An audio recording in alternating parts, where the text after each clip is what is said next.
Let me just say to all of you, welcome. We are delighted that you are here. These are very, very valuable and very important conversations. I think it helps us, those of us who are here, but certainly those of us who are going to be watching, the many of us that will be watching over TV and reading in the paper what they hear today. So important to hear what our candidates are thinking and to have this opportunity for these wonderful, very civil conversations between our two candidates is just so important. So the University of South Florida, Sarasota Manatee is just delighted to be able to host them. So with that, let me also say thanks to METV for recording it for us today. We have SNN here. We also have the Bradenton Herald and the Sarasota Herald Tribune here today. So we're delighted to have all of our media outlets here to listen to these very, very important events. So I failed to mention that we have one of our great students, and we truly have great students at this university. Helping us today is Sammy Abru. All right, Sammy. Tell me. Arabogli. I started out the wrong way, so it didn't come out. I do know Sammy. He's one of our top students and student ambassadors who's done so much for this campus, as all of our students do in a public education environment here. So we're delighted that you're here helping us, Sammy, and we're so pleased that you're all here. And we are delighted that we are hosting the candidates now for state representative from District 73. We have Liv Coleman here, the Democratic representative, let me say that again, the Democratic candidate with us today, and Tommy Gregory, the Republican candidate for, as I said, representative in District 73. And you all have met Emily Walsh, who is the moderator of these debates. So thank you very much for being here, and we look forward to the conversation that's going to follow. Thanks. Thank you, Dr. Holberg. I'm Emily Walsh, publisher with the Observer Media Group, and we're happy to co-host these forums with USF Sarasota Manatee and METV. And thank you to our candidates for participating with us today. The format of this forum is, it's not a debate, it's a forum. You will be asked questions. You'll have 2 minutes to answer each question, and we will open and close your 40 minutes with a 2-minute opening and closing statement. We have in front of you a timer. When you have 1 minute left, the yellow light will show up, and when your time is up, a red light will appear. If your opponent mentions you by name or mentions my opponent, you will have a 30-second rebuttal time period. Any questions before we begin? No questions. Okay, we'll start with Ms. Coleman. Please, in your opening statement, let us know your qualifications and why you are running. Well, thanks so much for hosting this forum, and thanks so much to everybody who's attending and watching on the internet. My name's Liv Coleman. I'm 39 years old. I grew up in Minneapolis, Minnesota. My mother was a psychiatric nurse and an inner-city public school teacher. My dad worked in Minnesota state government in various positions, and from them I got a strong sense of the importance of social justice and democracy and good government. I went off to college on the East Coast at Smith College. I came back and worked in the summers at the Minneapolis mayor's office, where I got some practical experience and training in our democratic system of government. Eventually got a PhD in political science from the University of Wisconsin-Madison. I spent a year as a research fellow at Harvard University, and then I came down to Florida. And I've been teaching as a professor of political science and international studies at the University of Tampa for about 10 years. It's my 10th year right now. And my husband teaches at New College of Florida in Sarasota. And I've been interested in getting involved in politics and running for office here because I've been so concerned about the national climate and the state affairs and attacks on rule of law, independent judiciary, freedom of the press, attacks on the very idea of America that I grew up with, the notion that we're all created equal, that we all have inalienable rights, and that we all have the right to exercise those rights regardless of our race, ethnicity, country of origin, and so forth. And we need to get back to a binding American nationalism rooted in freedom, toleration, and the Constitution. But because democracy and education are so closely linked, I think we need to make sure that we're fully funding our public schools. So I'm running to make Florida public schools #1, to make sure that our schools are safe, that we keep public dollars in the public school system, and that our schools have the tools and infrastructure they need for students to succeed. I'm also a strong champion for environment and environmental conservation, water quality. I'd like to see affordable health care for all, and I'd like to see common sense gun safety reforms as well. Thanks so much. Thank you. Mr. Gregory. Well, I'm running for office to serve our country. I'm passionate about doing it, and I've been doing it my entire life. I grew up right up the road in Florida, East Pasco County. I was born in Tampa, and my parents taught me to serve your community and serve your country. So 14 days after I graduated from high school, I reported to the Air Force Academy. And then after graduation, my wife, who's also a grad, and I served 20 years defending and fighting for our country all around the country and all around the world. And we fought enemies from outside the country. But now we need to fight for Floridians, and now we need to fight for Americans, because I believe that our democracy is under attack. It's under attack intentionally, and it's under attack unintentionally, by people who may have good intentions, but they believe that the answer to any problem they see is a bigger government, increased taxes, increased regulations. That kind of approach to leading the state of Florida will take us backwards and will take us down.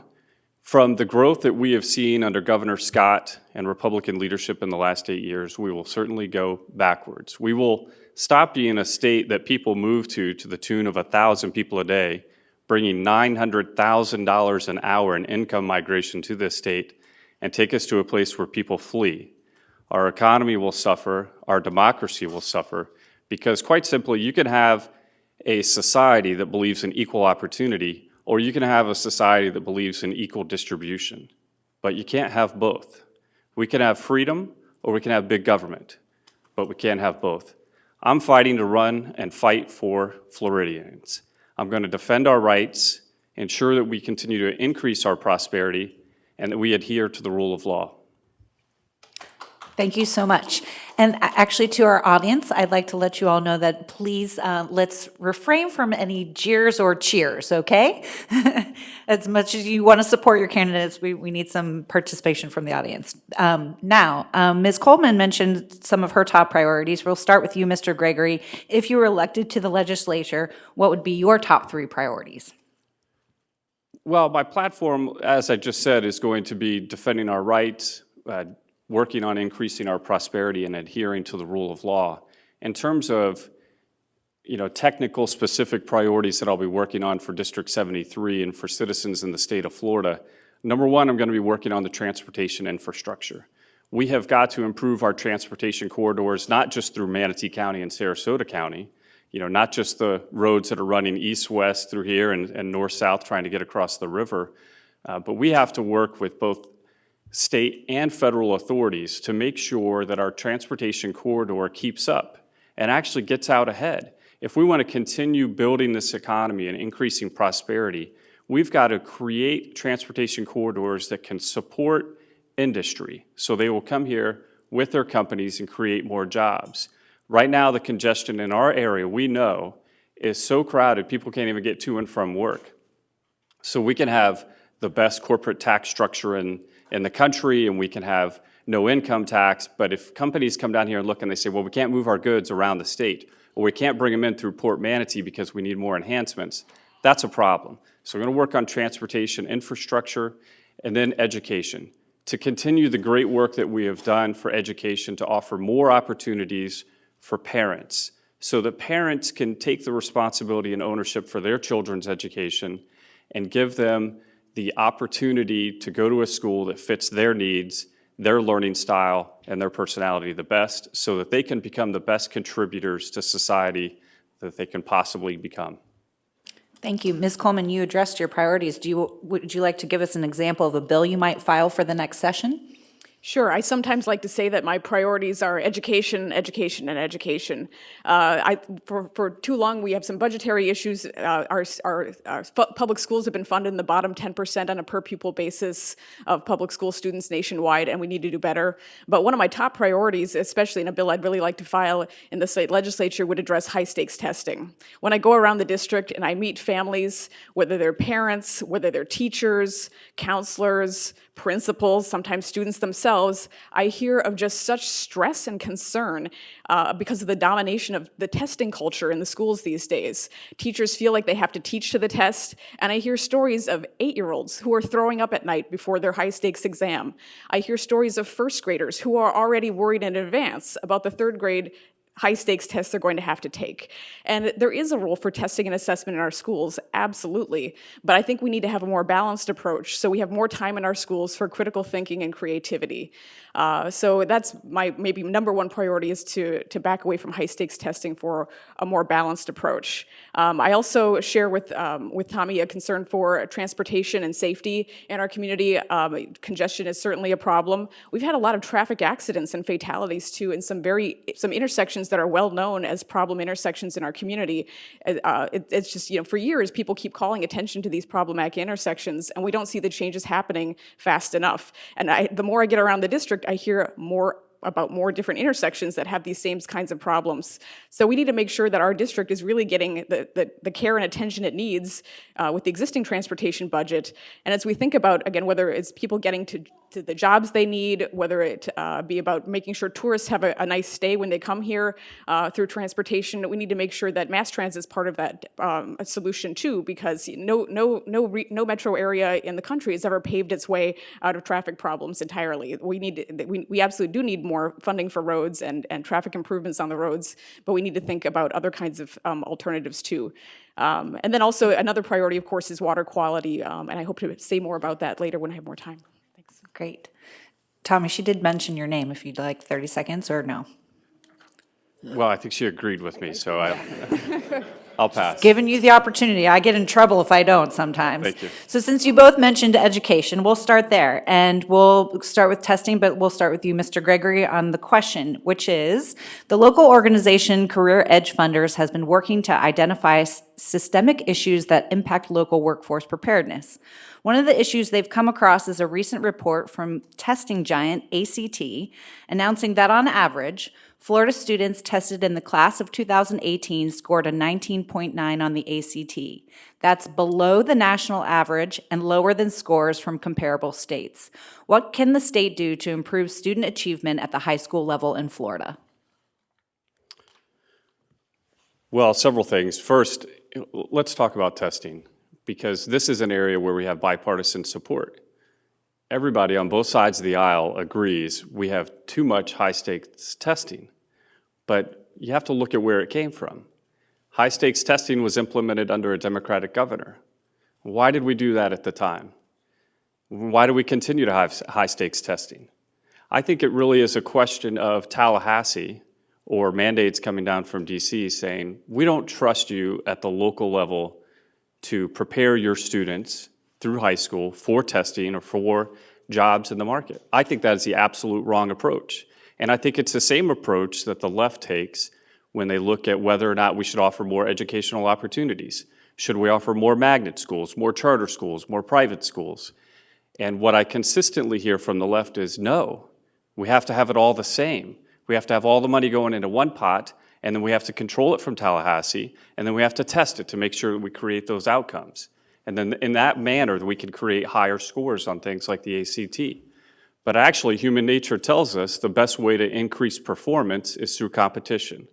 And the best way for parents to be able, again, to ensure their children succeed to the best extent they can is to give them the opportunity and perhaps the different educational environment so that that student can meet their potential. So I think continued choice, continued opportunity, continued competition is the way that parents can ensure that their students succeed and the way that we can raise those test scores. Thank you. Ms. Coleman. I think the best way that we can prepare our students to do well in high school and to achieve on standardized tests and to be good critical thinkers is to make sure they're doing well every single step of the way before. And I think that means that we need to put a real focus on early childhood education. The answer to high school education is early childhood education.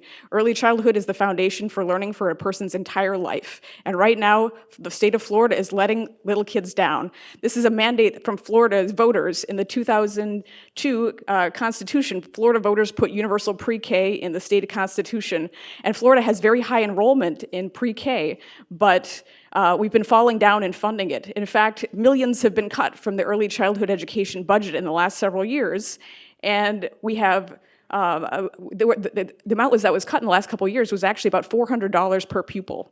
That's a big funding cut. And so we need to make sure that our little kids, as they're learning all kinds of important, they're learning their numbers, they're learning their letters, they're learning important social skills, they're learning about grit and determination, they're learning to sit still, they're learning to play. As they're doing all of this, they need the maximum care and support, and we need to make sure that part of our funding, a big part of our funding, goes to early childhood education. Thank you.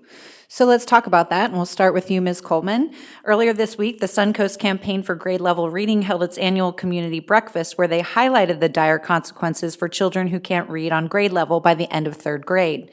Despite their efforts, the percentage of third graders reading on grade level dropped in the four-county region. In Sarasota County, it was 68%, and in Manatee, it was 49%. What can or should the state do to help these sobering numbers? I would just reiterate the importance again of early childhood education to make sure that they're ready and they're ready to learn. So because it's not just what happens in third grade, it's everything building up to that third grade moment. And so we need to focus resources and attention on all those grades before that. And if we do identify, even in first grade or second grade, that there are readers who are falling behind, people who are falling behind in their early math skills, that they get tutors, they get special attention, that they're connected with other adults in the community who can be partners and mentors to them, so that we really make sure it's a team effort on behalf of the whole community so that these kids get the attention they need so they can succeed at third grade and beyond. But early childhood education is just the most critical component of this, bar none. Mr. Gregory. Well, I certainly agree that early childhood education is the key. I mean, we know statistically what happens when students fall behind by third grade, what's going to happen to them in high school. But what we also know is that those same students, the students that are at the highest risk, when they're given a different opportunity, when they're kind of underneath the thumb of control from Tallahassee or DC, when they go to a charter school, when they go to a magnet school, when they go to the private schools, their performance increases faster there than in any public educational institution. That's just the facts. That's what the facts bear out. So again, it comes back to competition, opportunity, and choice. If we want to succeed, we've got to find ways that aren't outside of Tallahassee. And I will tell you, my sister has been a school teacher for 27 or 28 years now. And she was in first grade, second grade, then third grade, and then she was in a combined classroom, first through third grade. And I can tell you, she talks to me all the time. She's consistently in my ear about high-stakes testing. She's happy that we have agreement there that there's too much. But she tells me that the opportunities or the times where she's had the most success reaching children are the times when even the local school board gets out of the classroom. When they're out of the classroom and when they can do things like combine first through third grade and move students along at a faster pace or a slower pace and give them individual attention, that's when we have success. It's when you get out of the classroom and let the teachers do what they do best, and that's teach our kids. Thank you. So as a mother of a son in the public school system who's in third grade and has an IEP and is in special ed for reading and has participated in the Reading Partner Program, I have looked at certain voucher programs that offer children with disabilities to attend different charter schools. So we'll start with you, Mr. Gregory, because you started to mention this. What is your position on school choice charter schools and voucher programs? Well, I'm sure it's not a surprise to anybody in this audience based on what I've just said, but I am certainly in favor of them because exactly what you said, it gives more opportunities. And as a father of 3 boys attending school here, one of them is attending a private school in Sarasota, and 2 of them are attending what is essentially a charter public school, the State College of Florida, right up the road here. one junior and one senior in that program. That's a great example of a school choice that's been created. It's a public school on the State College of Florida campus where they're taking only college classes now. So the day they graduate, they get their high school diploma. On the same day, they get their AA. It's an incredible program offered across the state of Florida, I think at 9 locations now. And I know that's not exactly the voucher question that you've asked, but it's just another example of how choice benefits the students. That option wouldn't work for everybody. I don't think it's going to work for my third son. My youngest son really wants to play sports, and he's heavily involved in all the social club activities that you won't get at an environment like the collegiate school at SCF here in Manatee County. But he'll go a different route, and he'll excel there. And in the same way, we need to offer opportunities for students that are, need an IEP and are working under an IEP so that we can help those students and their teachers achieve the best reading level that they can and achieve the highest level of academic success. Thank you. Ms. Coleman. I agree that school choice is an important principle, and over 90% of our students attend traditional public schools. So within the context of a traditional public school system, we should do as much as we can to offer different options to parents and students.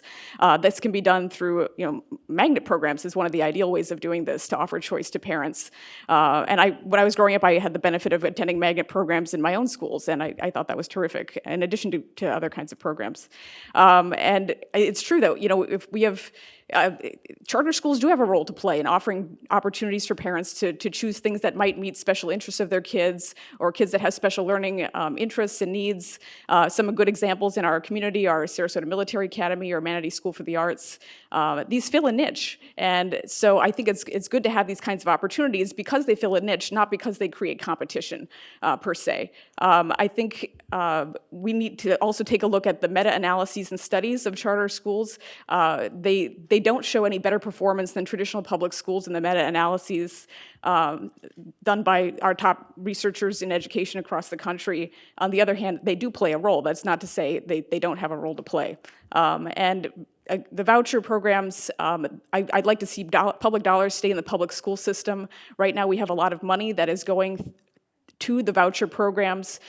We could get more money for our traditional public schools if we froze the corporate tax credit voucher program. It has automatic increases of 25% a year. And if we froze that, we could actually get close to $1 billion in the next 4 years of a first Andrew Gillum governor term. Thank you. We'll get to the governors in a minute. But you both mentioned transportation as priorities for both of you. So we'll start with Ms. Coleman. As we enter snowbird season here in our region, where we see what seems like a doubling of the traffic on our local roads, transportation is an issue on local taxpayers' minds. What can the legislature do to help alleviate the road infrastructure needs of our area?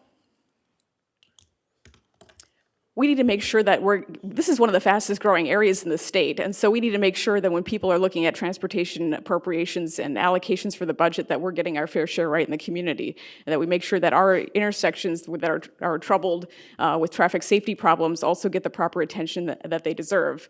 I'd love to see, again, mass transit initiatives when we talk about snowbirds or tourists as well. That's an economic draw and magnet for this community, and it would be wonderful someday to see options that connect the Sarasota Airport and the St. Pete Airport and the Tampa Airport someday through a rail system or other kinds of mass transit options. I think that should be part of the conversation to move people in this community because it's an economic driver as well as a key element for quality of life. So part of this is an area where, simply put, a lot of the benefit could come from more funding, but we also need to think through other options as well.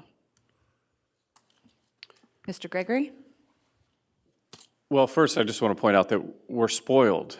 We are lucky to have these snowbirds flocking to our state every year. As painful as it is for them and us when they're here in terms of the increased congestion on our roadways, we're spoiled because, again, they are part of that $900,000 an hour of income migration to this state. All the states that you would think of that people are typically leaving because the taxes are too high, New York and Florida, or New York and California, combined, they're losing $160 billion a year in income that they could tax at exorbitant rates that we don't tax. And guess how much we're gaining a year? $900,000 an hour translates to $160 billion a year.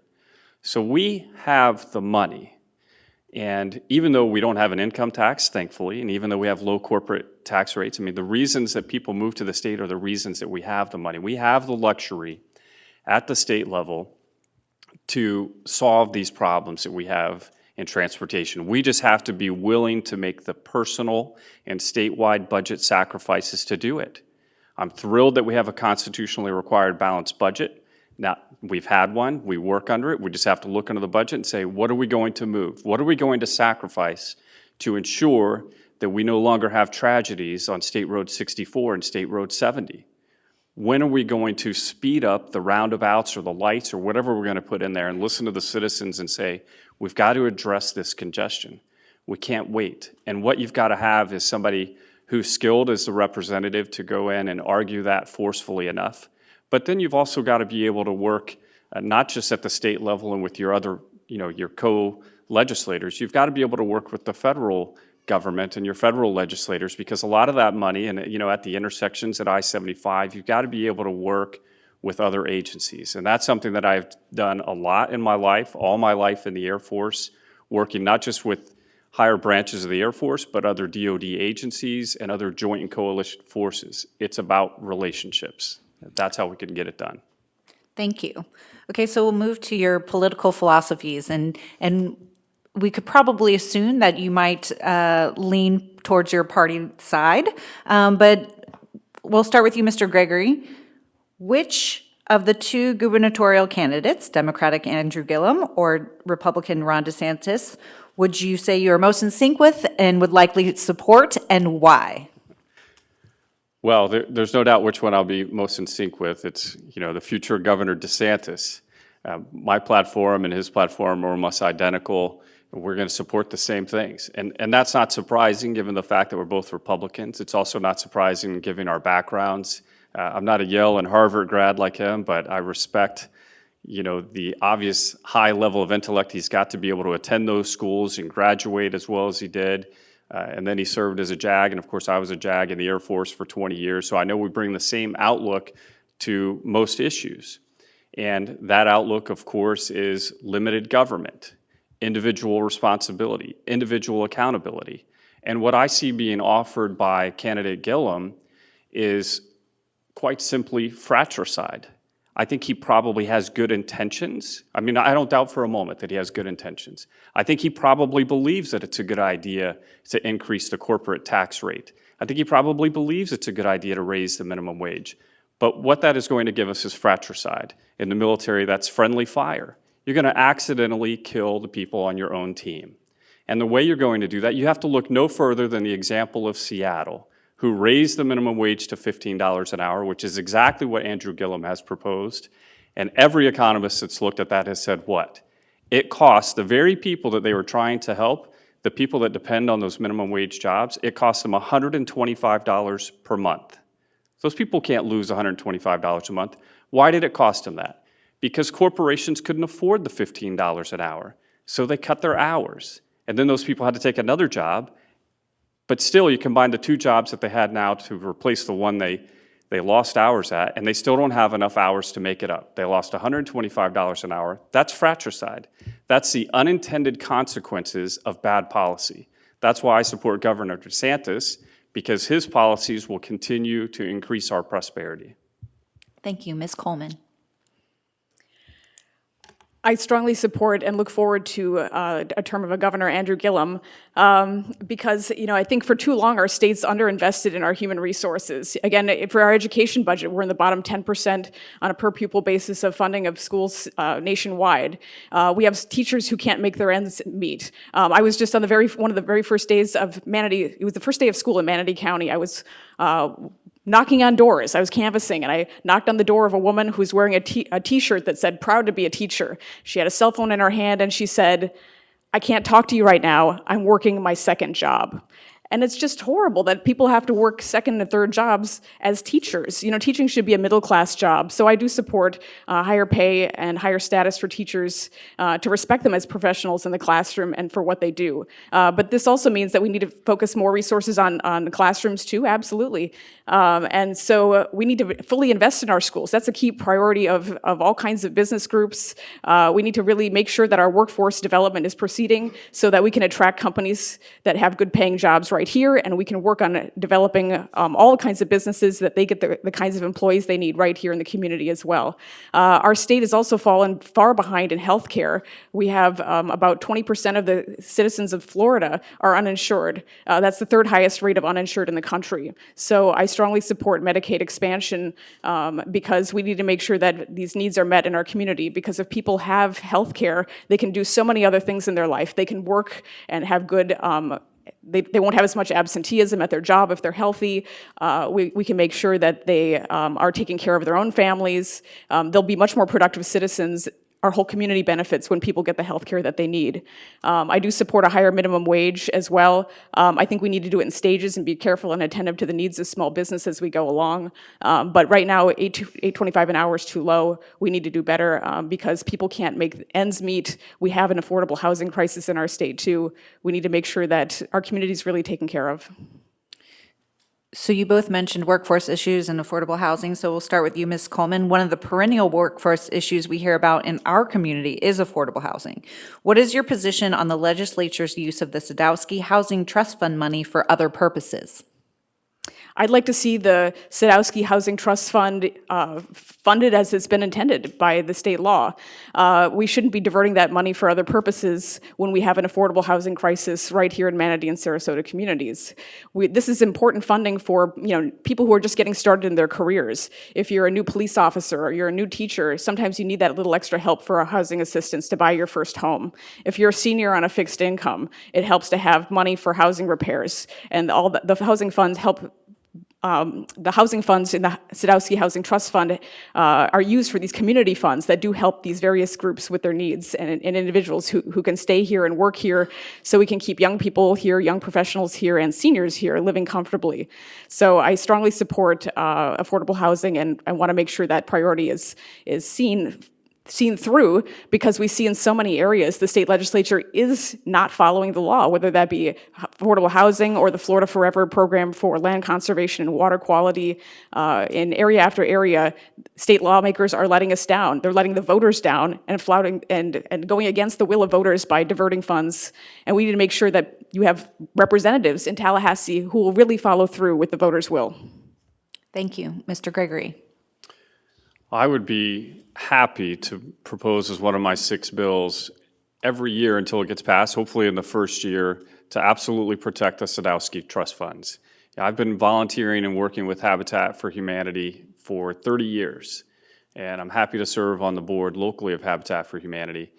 I recognize, because I have firsthand experience doing it, the overwhelming joy that first-time homeowners get, and the ability for a child in one of those homes to come home every night and do their homework at that kitchen table.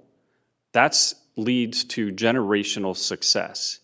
But we can't have that kind of wonderful success story if legislators in Tallahassee can't avoid the, overwhelming temptation to do what legislators do, and that's spend money. And if you call something a trust fund, then it should be protected.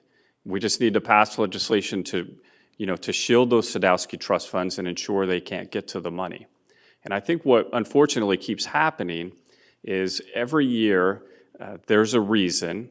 They look at the budget and they say, we got to spend our money somewhere else. We've got to not do that. Let's protect our Sadowski funds. That's one that we have bipartisan agreement on, that we can shield that money, use a public-private partnership through entities like Habitat for Humanity, and provide housing for people that need the help the most. Thank you. So I've heard Medicaid come up a couple of times. In the past 10 years, Florida's Medicaid spending has increased 100%, from $15 billion to $30 billion. In that same period, if you combine the growth in population and inflation, that figure would be an increase of 29%. And the total The growth in total state spending in that period has been 27%, from $70 billion to $89 billion. Medicaid spending is growing 3 times faster than population, inflation, and total state spending. What are your thoughts on how to address what is clearly an unsustainable trajectory? And we'll start with you, Mr. Gregory. And if you wanted to also address if you favor expanding Medicaid and how you would propose to pay for it. Well, I like that you pointed out the numbers behind it, growing 3 times faster than it can possibly afford to grow. I think the numbers quite simply point out what we know, and that is our state and our country will fail if we move to, for example, a single-payer system, if we move to universal health care. The faster we expand government programs, the faster we move towards bankruptcy. And it's really quite simple. We know this from our personal experience. I'll give you one more number, 40%. I'm sorry, 42%. 42% of the Florida budget goes to healthcare. 42 cents on every dollar. Now, you know from your own personal experience, you go to buy a home and you get a mortgage, financial analysts, the people that are going to loan you the money, the banks will say, you can't afford to spend more than 25 to 30%, you're going to go bankrupt. But we need to be taking a look at our state budget and our federal budget and say, how much out of every tax dollar can we afford to spend on healthcare before it's too much? If we move at the extreme example to a single-payer universal healthcare system, it'll be $33 trillion over the next 10 years at the federal level. In other words, every tax dollar that's projected to be collected by the federal government will be spent. The worst thing that we could do is duplicate by expanding at the state level what the feds try to do at the federal level. What we will do is become exactly like the federal government. And I'm afraid that under Democratic leadership, if there ever was that leadership in Florida, the next thing that they would be proposing is removing the constitutional provision that requires a balanced budget, because they're going to have deficit spending. That's the only way you'd be able to sustain that kind of expansion of healthcare. Ms. Coleman. I think it's important to expand Medicaid for the state of Florida. We have close to 800,000 people who could have access to health care and health insurance. If we have Medicaid expansion, who would not have that today? That's an incredible benefit to our community. I believe that we all do better when we all do better. We live in an interdependent world. That's not an aspiration, that's a reality. We're all woven together in this community, and we need to look out for each other, and we need to make sure that people have access to health care. We need to make sure that people also have their pre-existing conditions protected. Right now we see a lot of erosion of protections at the federal level. We need to make sure that people are fighting at the state level to make sure that pre-existing conditions are also covered. Right now our money, though, is, we are spending a lot of money on these. It's taken out of our taxes to pay for Medicaid expansion, but this money is going to other states. We're not benefiting from it. We should take what we're paying for. Right now we have too much that's catering towards special interests in Tallahassee. We have too much corporate welfare.